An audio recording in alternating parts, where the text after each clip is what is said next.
का मकसद ये है कि हम ये समझें कि किस तरह या किस तरह से ना हम अपने अपने आप के जो इमोशंस हैं उनको हम बैलेंस कर सकते हैं, उनको स्ट्रॉन्ग बना सकते हैं।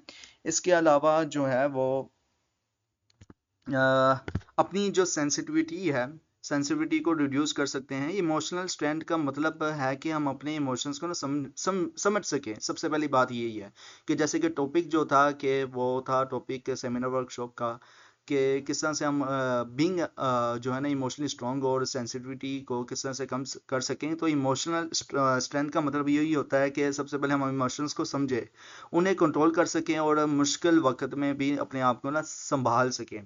और सेंसिटिविटी का जो है रिड्यूस करने का मतलब ये है कि हम छोटी छोटी बातों पे ना छोटी छोटी बातों पर ना ज़्यादा रिएक्ट नहीं करते और अपनी फीलिंग्स को ना बेहतर तरीके से ना मैनेज कर सकते हैं।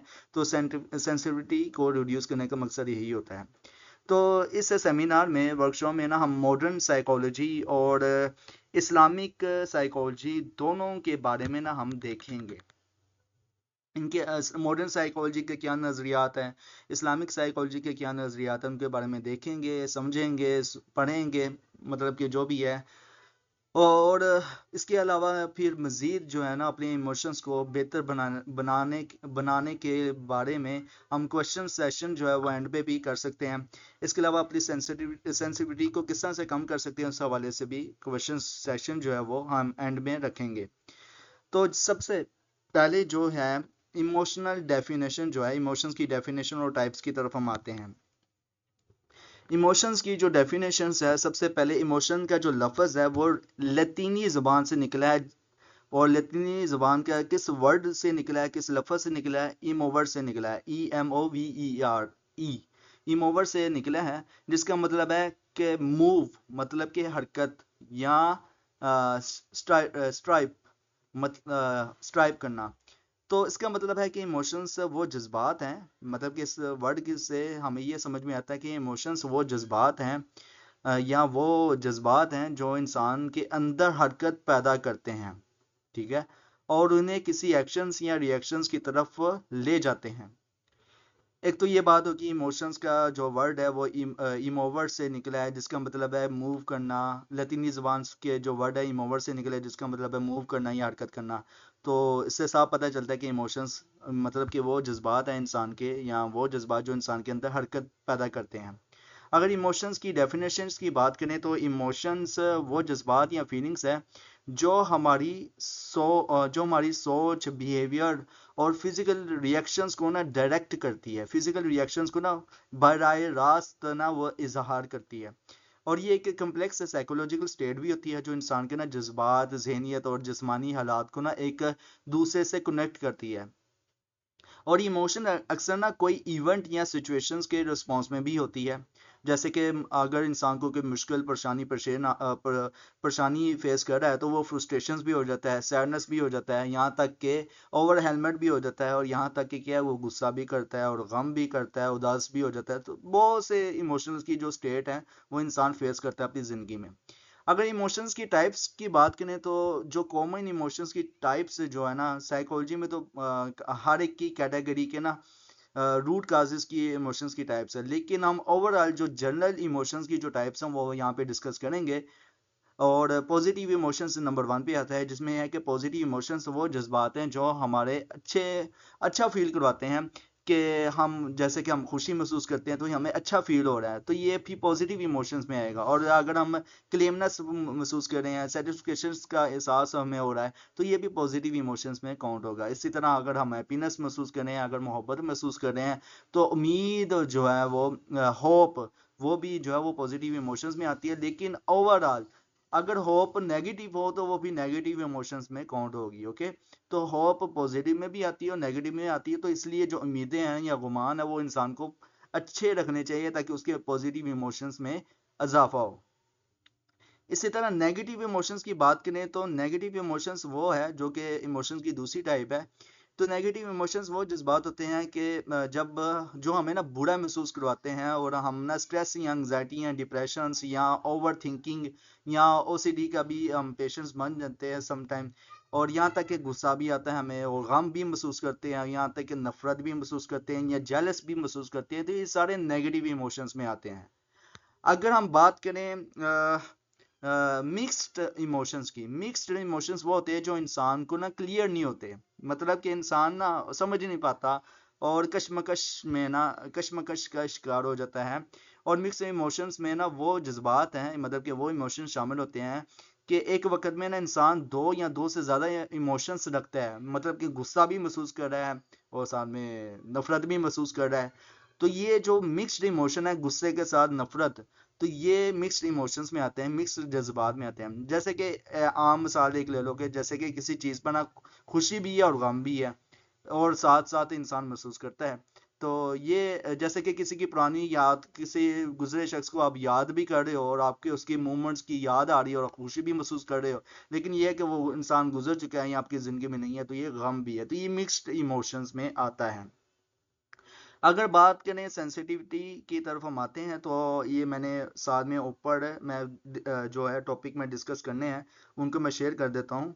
और जो हम डिस्कस कर रहे थे, मैंने अनाउंसमेंट वाली जो साइकोलॉजी कम्युनिटी के अनाउंसमेंट वाला सेक्शन, उसमें मैंने बकायदा जो टॉपिक हम डिस्कस करने हैं उस पर मैंने जो था एक मुकम्मल लिस्ट भेजी थी, तो मैं ये दोबारा से शेयर कर दिया इसमें।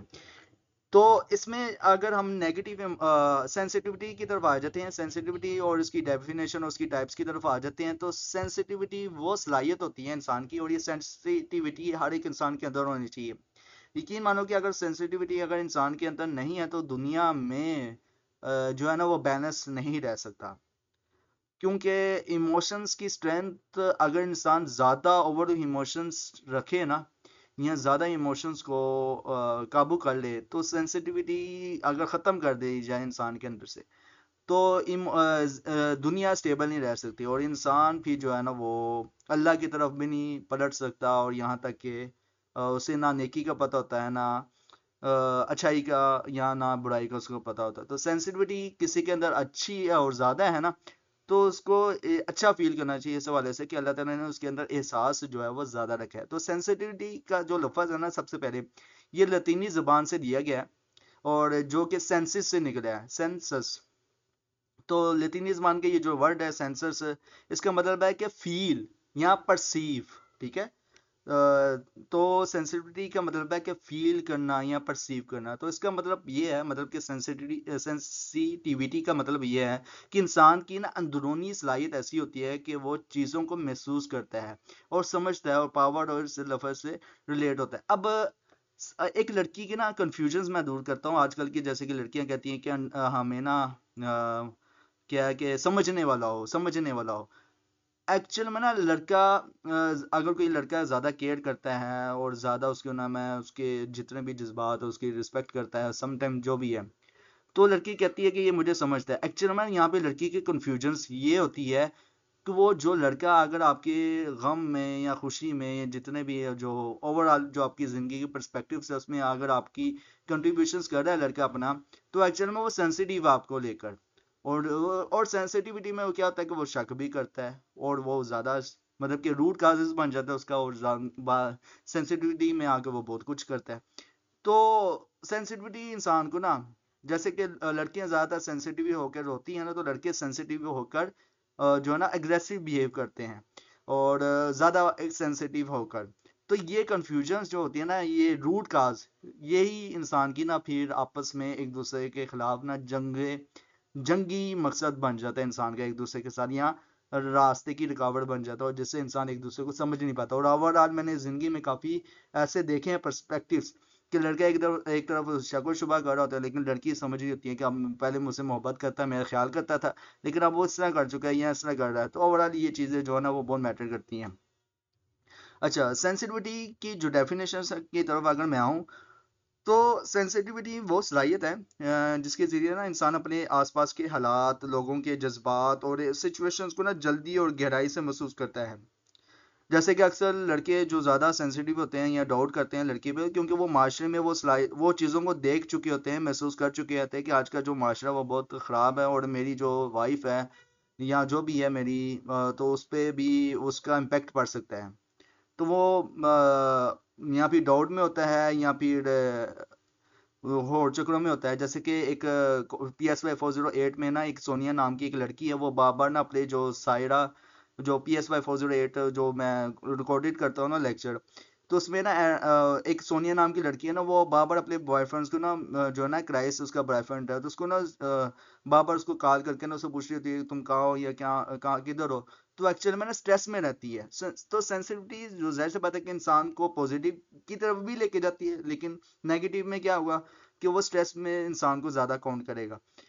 तो वो बार-बार शक करती है, और जिससे क्या होता है कि हर हफ्ते उनके ना लड़ाई झगड़ा होता है, क्योंकि जो क्राइस लड़का होता है ना वो बहुत खूबसूरत होता है, अट्रैक्टिव होता है, और जो सोनिया लड़की होती है वो जरा फैटी होती है, मतलब कि ज्यादा वो मोटापेपन का शिकार होती है, तो जिसकी वजह से ये चीज ना वो सोचकर ही सेंसिटिव रहती है कि मेरा जो बॉयफ्रेंड है वो मुझसे दूर हो जाएगा, या एक्सेट्रा एक्सेट्रा। तो ये जो चीज़ें होती है ना सेंसिटिविटी, इंसान के पॉजिटिव सेंसिटिविटी होनी चाहिए इंसान के, हर एक इंसान के अंदर, और जहाँ पे नेगेटिव सेंसिटिविटी आती है वो ज़ाहिर सी बात है कि वहाँ पे कहीं ना कहीं एक इमोशंस के अंदर ना डिस्टर्बेंस पैदा हो रही होती है या लाइफ के अंदर। तो जैसे कि मैं बता रहा था सेंसिटिविटी की डेफिनेशंस को लेकर, तो सेंसिटिविटी वो सलाहियत है जिसके जरिए ना इंसान अपने आसपास के हालात, लोगों के जज्बात और उनकी सिचुएशन को ना जल्दी और गहराई से महसूस करता है। और ये जज्बात जो है ना इमोशंस जहनी, मेंटली, जिस्मानी और फिजिकल लेवल पर ना होती है। जैसे कि नबी अकरम सल्लल्लाहु अलैहि वसल्लम सबसे ज़्यादा पूरे आलम में, मतलब कि पूरी दुनिया में, पूरी कायनात में सबसे ज़्यादा सेंसिटिव थे। किस तरह से? जब उनसे नबी अकरम सल्लल्लाहु अलैहि वसल्लम ने फरमाया, एक रास्ते से गुजर रहे थे, और रास्ते से गुजरे थे तो दो सहाबा ना आपस में ना बात करके ना हंस रहे थे। तो नबी अकरम सल्लल्लाहु अलैहि वसल्लम ने फरमाया कि सहाबा, जो कुछ मैं जानता हूँ ना अगर तुम जान लो ना तो तुम हंसो कम रो ज्यादा।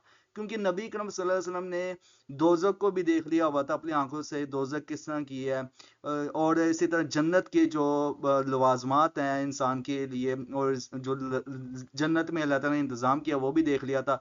और यहाँ तक तादाद भी औरतों के लिए, औरतों की देख ली थी, और यहाँ तक भी औरतों को तलकीन की थी कि सदका तुम ज्यादा करो, खावन की नाशुक्री ना करो, वो सारे कुछ बता दिए थे। तो इस तो ऐसे इंसान कितना सेंसिटिव होगा। और यही वजह थी कि नबी अकरम सल्लल्लाहु अलैहि वसल्लम ने अपनी आखिरी वफात के महल्ले तक कहा था कि माँ उम्मती, माँ उम्मती, माँ उम्मती, ए अल्लाह मेरे उम्मत, मेरी उम्मत, मेरी उम्मत, मेरी उम्मत को बख्श दे, मेरी उम्मत को बख्श दे। तो अल्लाह ताला ने कहा कि तू मेरा बंदा है, मेरा आखिरी नबी है, मेरा आखिरी रसूल है, तो तुझे मैं गमगीन नहीं देखना चाहता, तो लिहाजा मैं एक चीज पे जो है ना वो मैं कभी नहीं माफ करूंगा, बाकी तेरी उम्मत के हर एक गुनाह को माफ कर दूंगा, और वो है शिरक। तो जो शिरक है वो अल्लाह ताला ने माफ नहीं करना।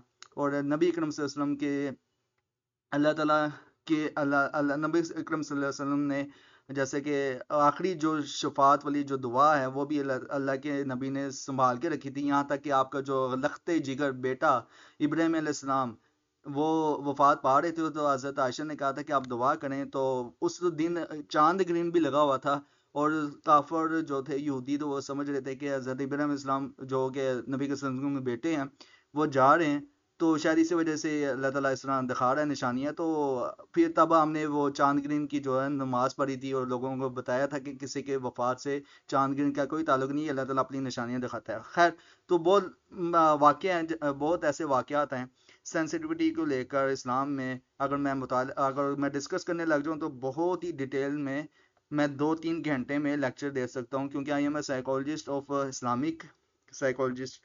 तो ये चीज़ बहुत अहम है। तो जैसे कि मैं बता रहा था कि ऐसी सिचुएशंस होती है जो इंसान को ना अंदर से गहराई से महसूस जो करवाती है वो सेंसिटिविटी है, और इंसान के जो इमोशनल, जहनी और मेंटल और जिस्मानी फिजिकल लेवल पर भी हो सकती है सेंसिटिविटी। लोग अक्सर ना छोटी छोटी बातों को ना गहराई से महसूस करते हैं, जो सेंसिटिव लोग होते हैं, और उनका ना रिस्पॉन्स दूसरों से ज़्यादा इंटेंस होता है, मतलब कि शिद्दत वाला रिस्पॉन्स होता है जो लोग ज़्यादा सेंसिटिव होते हैं। अच्छा, आवाज़ नहीं आ रही आपको? मैं देखता हूँ, कोशिश करने लगा हूँ। जैसे कि मैं सेंसिटिविटी की डेफिनेशन की तरफ था, तो मैं अब इसकी ना टाइप्स की तरफ आ रहा हूँ। तो सबसे पहले जो सेंसिटिविटी की जो टाइप्स हैं वो है हाई सेंसिटिव, या हाई सेंसिटिविटी जो है ना वो पहली टाइप है। तो हाई सेंसिटिविटी वो हालत है जिसमें ना इंसान हर चीज़ को ना बहुत गहराई से महसूस करता है, और छोटी छोटी बात पर ही ज़्यादा रिएक्ट करता है, करने लग जाता है। ये लोग ना अक्सर दूसरों के जज्बात को ना जल्दी समझ लेते हैं, लेकिन उनका ना अपने जज्बात को ना कंट्रोल करना मुश्किल हो जाता है। तो हाई सेंसिटिविटी लोग ना दूसरों के जज्बात को ना इजीली समझ लेते हैं, लेकिन क्या होता है कि उनको अपने जज्बात को वो मैनेज नहीं कर सकते, कंट्रोल करना उनके लिए मुश्किल हो जाता है, क्योंकि ये सेंसिटिविटी इनके ना ज़्यादा होती है हाई सेंसिटिव लोग के अंदर। लेकिन अब बहुत ज़्यादा हाई सेंसिटिविटी से ना इंसान को ना इमोशनल ओवर हेलमेट का ना शिकार होने लग जाता है। इमोशनल ओवर हेलमेट क्या है, वो अभी इस पे मैं डिटेल पे डिस्कस नहीं करूँगा। तो जो ऑलरेडी मतलब कि साइकोलॉजिस्ट या साइकोलॉजी के स्टूडेंट जो है ना वो इस पे बेहतर से जानते होंगे, ख़ासतौर पे जो साइकोलॉजिस्ट जिन्होंने ज्वाइन किया हुआ है। अब मैं लो सेंसिटिविटी की तरफ आता हूँ।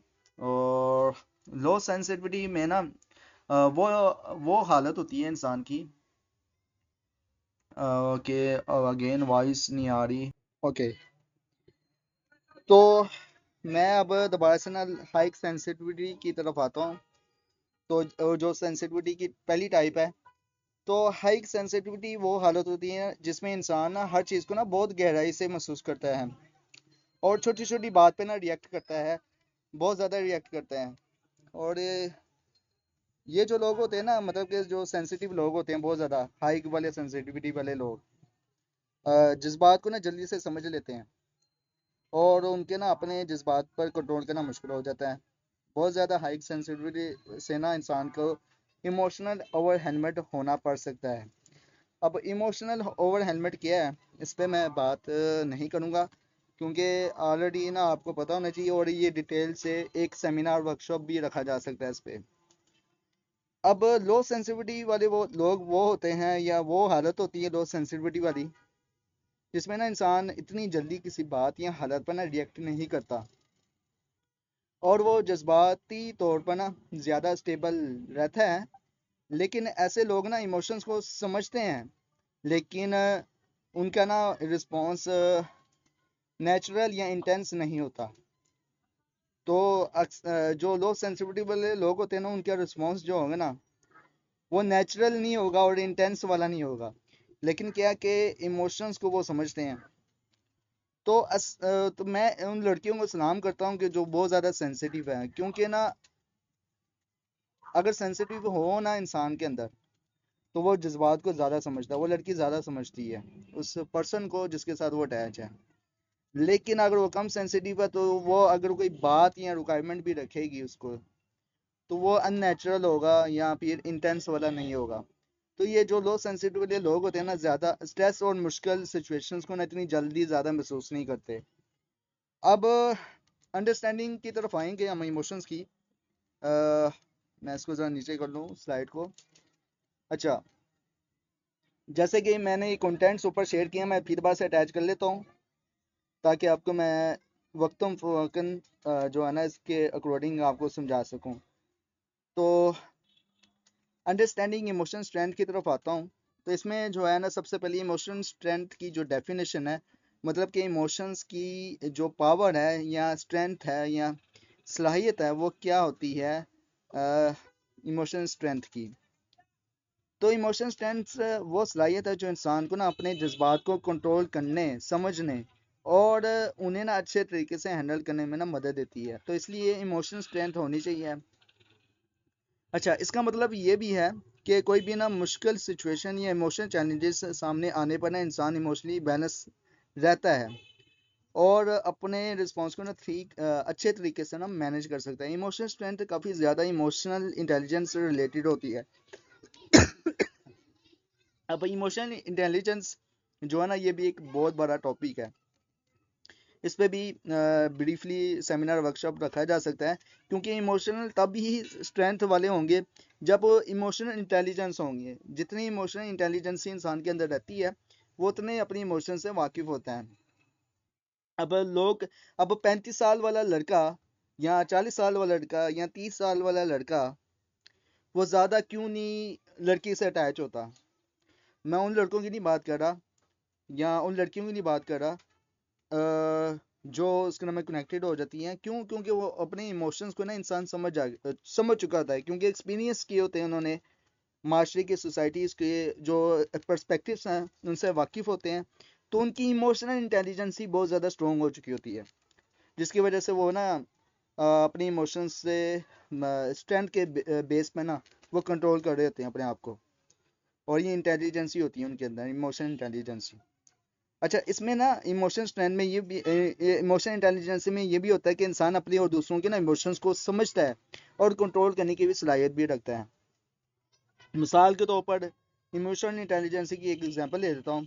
जब किसी इंसान को ना स्ट्रेस या दुख का जो है ना वो फेस या मुकाम फेस करता है ना इंसान, तो इमोशन स्ट्रेंथ से काफ़ी मददगार होती है, इमोशन स्ट्रेंथ काफ़ी मददगार होती है, क्योंकि ना उस वक्त इंसान को ना अपनी इमोशन इंटेलिजेंसी का पता चल रहा होता है कि मैं अभी गम में हूँ या दुख में हूँ और मुझे अभी क्या करना है। अगर किसी का ना एग्जाम अच्छा नहीं हुआ मिसाल के तौर पर, अब मैं अच्छी तरह याद है कि मैंने एमबीए एचआर किया हुआ है, उसके बाद मैंने एचएससी की जो है इंजीनियरिंग की डिग्री की है, जो हेल्थ एंड सेफ्टी एनवायरनमेंट्स के जो इंजीनियर होते हैं। उसके बाद फिर मैंने साइकोलॉजी की तरफ आया 2021-22 को। तो मुझे अक्सर मेरे ग्रुप मेंबर्स जो मेरे क्लासमेट्स हैं वो कहते हैं यार तू इतनी टेंशन क्यों नहीं लेता, हम रात दिन पढ़े होते हैं, पढ़ और तू तैयारी भी नहीं करता, पेपर दे आता सुकून से, तेरा सीजीपीए अच्छा आ जाता है। तो मैंने ऐसे कहा कि एक तो पहली बात है कि मैं ज़िंदगी के उन मराहिल से गुजर चुका हूँ कि मुझे मेहनत करने की ज़रूरत नहीं है, एक तो ये बात होगी, क्योंकि अल्लाह ताला ने मेरी इमोशनल इंटेलिजेंस स्टोर कर दी है। कुछ और भी ऐसे इंसान की ज़िंदगी के मकासद होते हैं जिससे उसको और ज़्यादा स्ट्रॉन्ग करते हैं। तो मैंने कहा मैं अब इतना मतलब कि पढ़ लिया है, तो मुझे अब किसी भी सीट में बिठा दिया जाए तो बस उसका हाव ना हो कंटेंट्स का, तो मैं इजीली बता देता हूँ। तो ये सारा कुछ जो होता है ना इंसान के एक्सपीरियंस से ना सब कुछ उसका खुल कर सामने आता है। तो जैसे कि मैं बात कर रहा था कि एग्जांपल दी थी मैंने कि इमोशंस के जो ना मिसाल के तौर पर अगर इंसान को ना अगर किसी का एग्जाम अच्छा नहीं होता, आम में से किसी स्टूडेंट का एग्जाम अच्छा नहीं हो रहा सपोज, आम में से तो बहुत ज्यादा ना,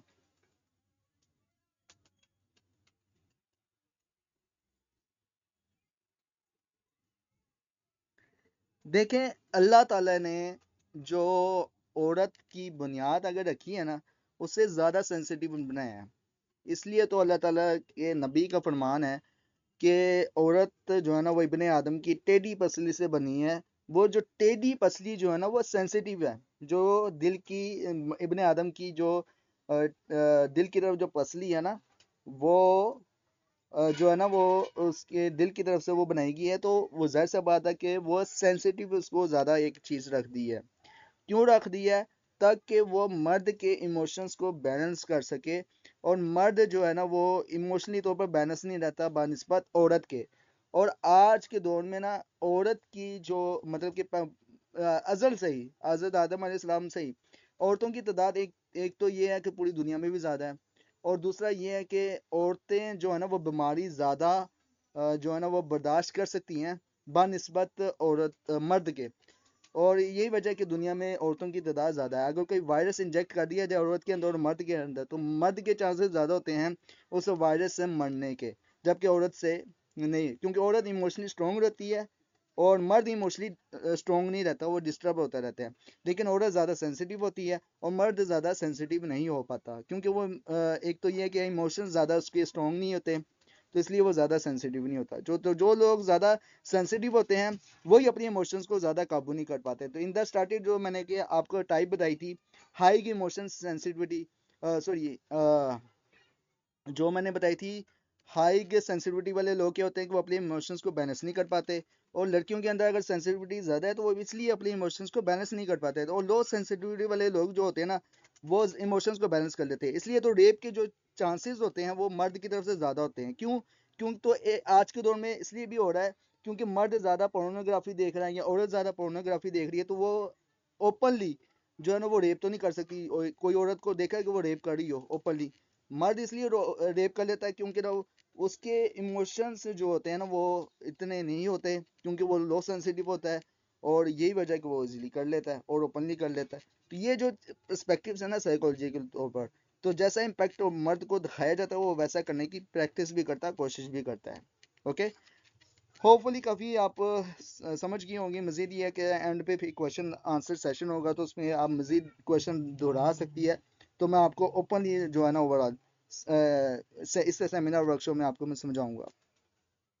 अच्छा, तो मैं बात कर रहा था कि इमोशनल्स की स्ट्रेंथ की डेफिनेशंस की तरफ मैं आ रहा था, तो मैंने बता रहा था कि जो सपोज अगर आपने एग्जाम दिया है तो क्या होगा कि आप ज्यादा अगर फेल हो गए हो, जैसे कि मैं फेल हो गया था। इवन देन मुझे याद सीधा याद है कि जब मैं प्रोजेक्ट रखा हुआ था ना, तो मुझे मेरी ना अ, जो सुपरवाइजर थी ना, वो कहती कि आप जो उसके नाम है, आपने क्या लिखा है मुझे नहीं पता, आप एट लास्ट ये आखिरी सेमेस्टर में किस तरह पहुंच गए हैं। तो मैंने उससे पता किया, अगर मैम अगर आपने फेल करना है तो शौक से करें। मैं इस बात मुझे अगर 1 साल और मेहनत लगानी पड़ेगी ना तो मैं कर लूंगा, कोई इशू नहीं है, ठीक है। तो उसने मुझे फौरन कॉल की। क्यों?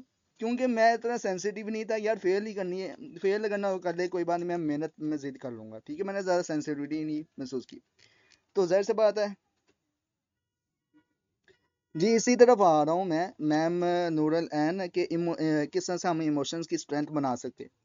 तो सबसे पहले जैसे कि मैंने डेफिनेशन बताई थी इमोशंस की स्ट्रेंथ को लेकर, और एग्जांपल भी दी थी कि इंसान के इमोशनल बैलेंस नहीं रहते। फॉर एग्जांपल अगर आप एग्जाम दे रहे हैं और एग्जाम के दौरान क्या होता है कि आप फेल हो जाते हो, तो उससे क्या होता है कि आप जो है ना उस चीज़ को लेकर ना आप डिस्टर्ब रहते हो।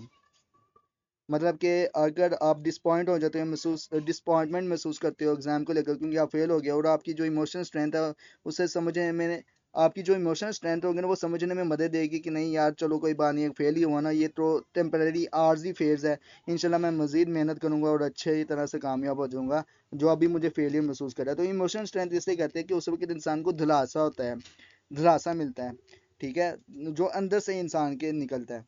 तो इम्पोर्टेंट इमोशंस स्ट्रेंथ की जो इम्पोर्टेंस है उस तरफ मैं आता हूँ।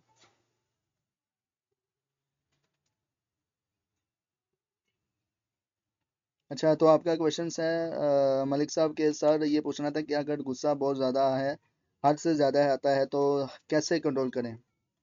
वो आगे चल के इस्लामिक पर्सपेक्टिव में आपको मैं बताऊंगा, जो इस्लामिक पर्सपेक्टिव से इमोशंस को कैसे बैलेंस करता है।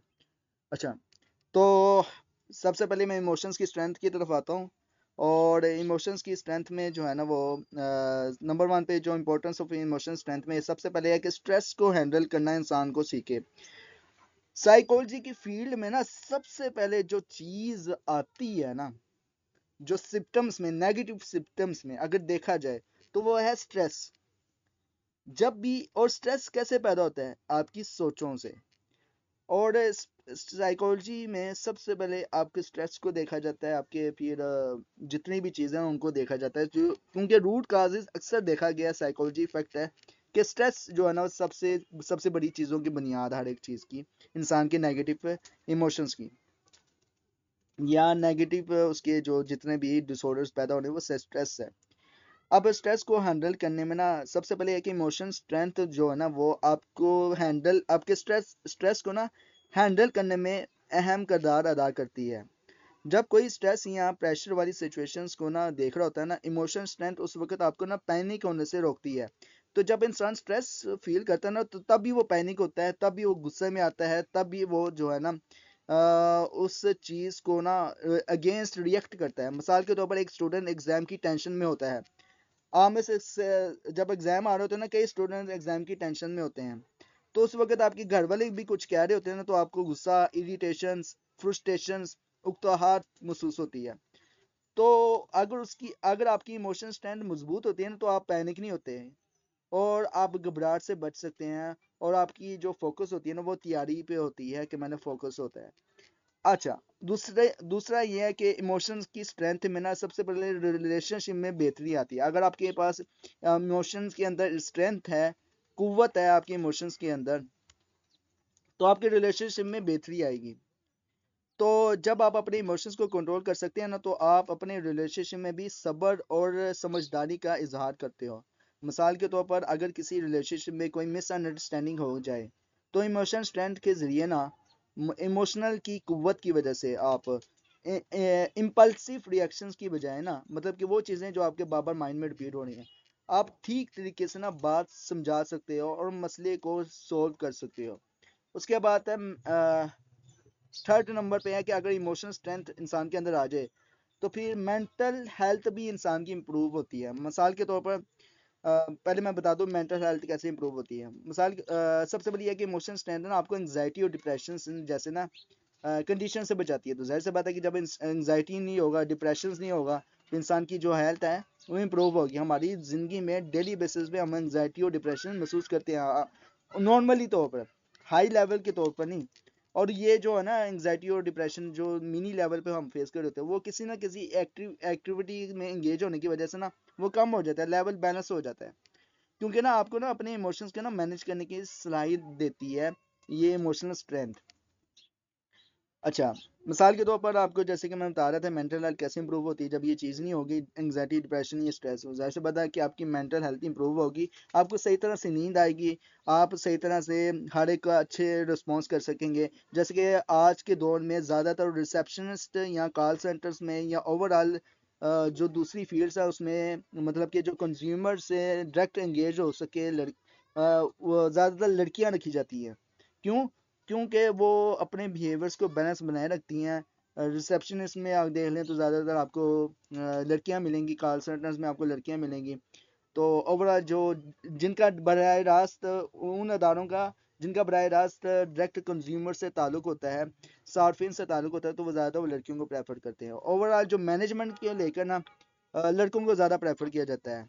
और जो दूसरी मैनेजमेंट है जो कंज्यूमर्स को अट्रैक्ट कर सके या कंज्यूमर को मैनेज कर सके, तो वो उसके लिए लड़कियां फिर ज़्यादा हायर करते हैं। अच्छा, how to enhance emotion strength, आप इमोशन स्ट्रेंथ किस तरह से बढ़ा सकते हो। अब आपको मैं टेक्निक्स बताने लगा हूँ। सबसे पहले यह कि इमोशन स्ट्रेंथ को बढ़ाने के लिए ना कुछ स्पेसिफिक टेक्निक्स है और प्रैक्टिसेस है, उनको फॉलो करने से ना इंसान अपने इमोशंस को ना बढ़ा सकता है। और और इमोशंस को ना एक मिनट, कहाँ पे गया स्लाइड्स में, अंडरस्टैंडिंग इमोशन स्ट्रेंथ मैंने बता दिया, रिड्यूसिंग सेंसिटिविटी, हाँ सॉरी, हाँ टेक्निक्स टू, अच्छा how to enhance emotion strength की तरफ मैं आ रहा हूँ कि आप अपने इमोशंस को किस तरह से बढ़ा सकते हो। तो इमोशंस को बढ़ाने के लिए ना सबसे पहले आपको अपनी सेल्फ अवेयरनेस को डेवलप करना पड़ेगा। अपनी इमोशंस को बढ़ाने के लिए सबसे पहले अपनी सेल्फ अवेयरनेस को डेवलप करना पड़ेगा। अपने इमोशंस को पहचानना और समझना इमोशंस की स्ट्रेंथ का बैलेंस को पहला कदम है। अगर आप अपने इमोशंस को नहीं समझते, अपने इमोशंस को आपको अवेयरनेस है ही नहीं, तो आपका पहला कदम जो है ना वो इमोशनल स्ट्रेंथ की तरफ नहीं आ रहा। जैसे कि मैं बहुत ज़्यादा गुस्सा करता था सम टाइम, मेरे जो पुराने जो साइकोलॉजिस्ट कम्युनिटी के मेंबर्स हैं, मतलब कि जो मुझे सबसे ज़्यादा इरिटेशन ये होती थी कि जो ग्रुप में लिंक भेजता है या मार्केटिंग वाला ऐड भेजता है। एक तो ये है कि ना मैं भला चाहता हूँ स्टूडेंट्स का कि वो फेक जो है ना वो एडवर्टाइजमेंट से बच जाए, या फेक जो है ना वो आजकल की जो प्लेटफॉर्म जो बने हुए हैं और जो स्टूडेंट्स को कैचअप करके, मेरी सबसे ये एंग्जाइटियाँ स्ट्रेंथ होती थी। क्योंकि अगर मैं बेवकूफ़ बनाकर मैं अगर स्टूडेंट्स को अट्रैक्ट करके जैसे कि पैसा कमाना चाहूँ तो मैं बहुत ज़्यादा कमा सकता हूँ, लेकिन मैं सब कुछ जो काम है ना वो श्योरिटी के साथ लीगली तौर पर करना चाहता हूँ। अच्छा, कोई बोला है आवाज़ नहीं आ रही मेरी। आ, मैं फिर बार डिस्कनेक्ट होके कनेक्ट होता हूँ ताकि मैं और दुआ करता हूँ कि जी मैम, जैसे कि मैम कह रही थी कि मैं बहुत गुस्से वाला था, मैम नाइमा। तो मैंने पहले अपने इमोशंस को समझा है कि यार मैं गलत करता हूँ सम टाइम पे कुछ ऐसे मकामात पर, लेकिन वो इरिटेशन ही मुझे एंगर्स की तरफ लेके जाती है। और कुछ स्ट्रेस होता है इंसान की ज़िंदगी में। अब जैसे कि कुछ टारगेट्स होते हैं ना, वो छोटे छोटे टारगेट्स अगर अचीव ना हो, वो ऑब्जेक्ट से अचीव ना हो, तो क्या होता है इंसान को ना बहुत ज़्यादा फिर इरिटेशंस होती हैं, और इरिटेशंस की बेस पर ना वो गुस्सा दिखाता है। अच्छा, सेल्फ अवेयरनेस को डेवलप करने के हवाले से मैं बता रहा था। तो जैसे कि एग्जांपल मैं आपको दे देता हूँ कि आपको गुस्सा आया है, ठीक है। अब सेल्फ अवेयरनेस सामने कैसे डेवलप करनी है, मिसाल के तौर पर आपको गुस्सा आ गया है, तो आप रिएक्ट करने के बजाय ना अब आप थोड़ा सा ना सांस लें और सोचें कि ये गुस्सा क्यों है। फिर उसके बाद उस गुस्से की जो खास जो सिचुएशन है ना, किसी इंसान की वजह से है ना, तो उसको भी समझें। पॉज लेना लाजमी है गुस्से के दौरान, ठीक है। क्योंकि गुस्से में ना बार बार आपको ओसीडी का मसला हो जाता है, मतलब कि ओबेसिव कंपल्सिव डिसऑर्डर का मसला हो जाता है। आपको बार बार थिंकिंग्स आ रही होती है उसी चीज की, जो किसी ने वो बात की होती है उस चीज को लेकर। तो ये चीज जो है ना आपकी गुस्से में इजाफा करता है। तो सेल्फ अवेयरनेस होनी चाहिए, गुस्सा क्यों है, किस लिए है, किस वजह से है। चलो ये जनरली बात है या ओपनली बात है, तो सब कुछ जो चीजें ना इनमें पॉज होना चाहिए। उसके बाद है कि इमोशंस को स्ट्रॉन्ग बनाने के लिए सबसे पहले ये है कि आपकी माइंडफुलनेस प्रैक्टिस होनी चाहिए। अब माइंडफुलनेस प्रैक्टिस किया है, इस पे भी मैंने लैडर से सेमिनार वर्कशॉप रखा है, और आप वो देख सकते हैं। मैंने पिछले सेमिनार वर्कशॉप में जो है वो उसमें ना वीडियो ख़त्म करने के बाद मैंने फिर वो वीडियोस जो थी मैंने शेयर की थी, आप देख सकते हैं। और मैं अगर आप फिर बार चाहें तो मैं आपको शेयर कर दूंगा। मैंने सेमिनार वर्कशॉप इस पे दो दो मरतबा रखे हैं माइंडफुलनेस प्रैक्टिस को लेकर। तो माइंडफुलनेस यानी ना इसका सिंपल अगर बताऊं तो माइंडफुलनेस यानी आप अपने प्रेजेंट ये जो चल रहा है ना मोमेंट, उस पर फोकस होता है आपका। और आपको ना इमोशनल कंट्रोल में ना रखने में ना ये मूवमेंट मदद भी करता है।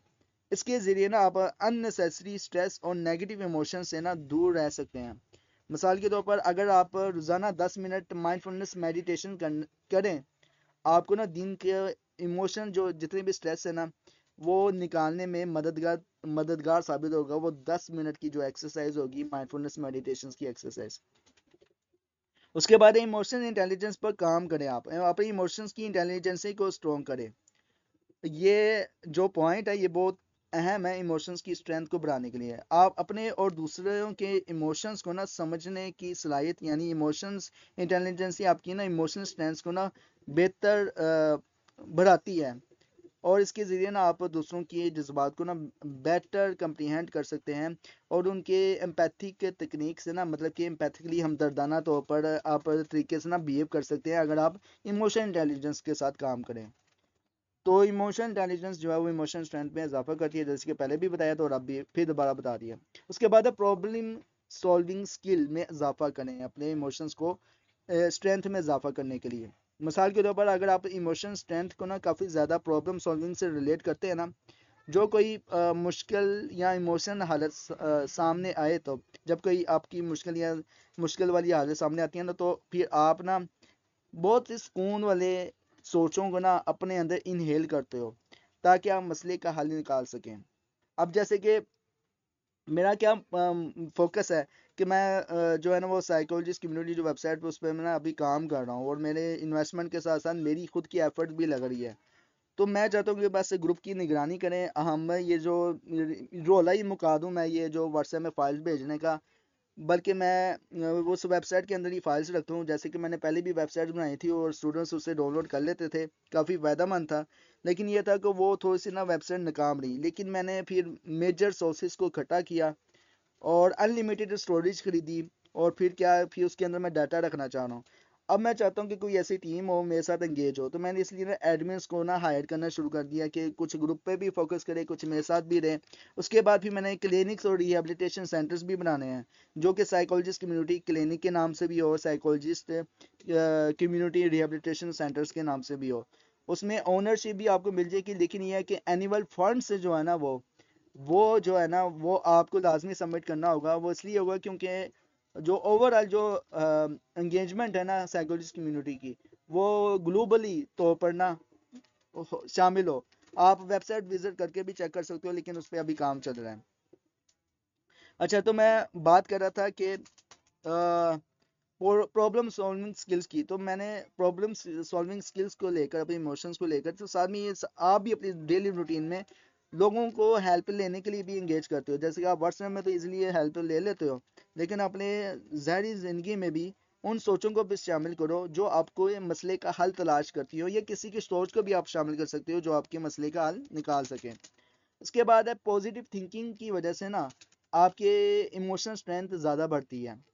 और पॉजिटिव थिंकिंग को आप अपनी डेली लाइफ में लाजमी इंगेज करो, क्योंकि पॉजिटिव सोचें और ऑप्टिमिज्म इमोशनल स्ट्रेंथ आपको ना काफ़ी जो है ना वो बूस्ट करती है आपकी इमोशनल स्ट्रेंथ को।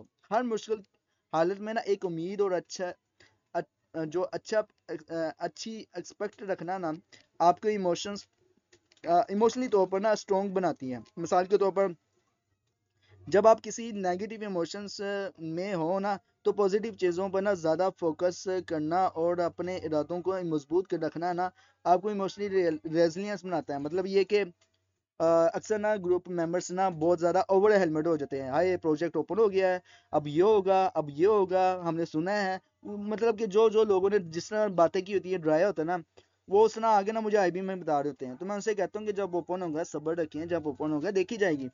मुझे यहाँ तक कि फिर जब ग्रुप्स में होता है तो मैं उनसे क्या कहता हूँ कि देखो जहाँ यहाँ तक अगर अल्लाह ने आपको पहुंचा दिया ना, तो आगे भी अल्लाह पहुंचा देगा, आप सब्र रखें। यहाँ तक कि वो भी जब इनसे मैं इस तरह बात करता हूँ ना, तो भी उनको जरा हौसला हो जाता है। तो जिस अल्लाह ने तो आपको इस मकाम पे पहुंचाया, वो आगे भी आपको लीड कर लेगा, आपका ये कोर्स मुकम्मल करा देगा। तो लिहाजा ओवर हेलमेट ना हो सोच सोच कर, तो ये चीज़ नहीं होनी चाहिए। तो ये है ना, पॉजिटिव थिंकिंग रखनी चाहिए। तो उसके बाद है कि अब आते हैं हम रिड्यूस सेंसिटिविटी। अजान हो जाए तो मैं 3 मिनट का डिले लेता हूँ, बल्कि 5 मिनट का, ताकि अजान हो जाए तो फिर मैं कंटिन्यू करता हूँ।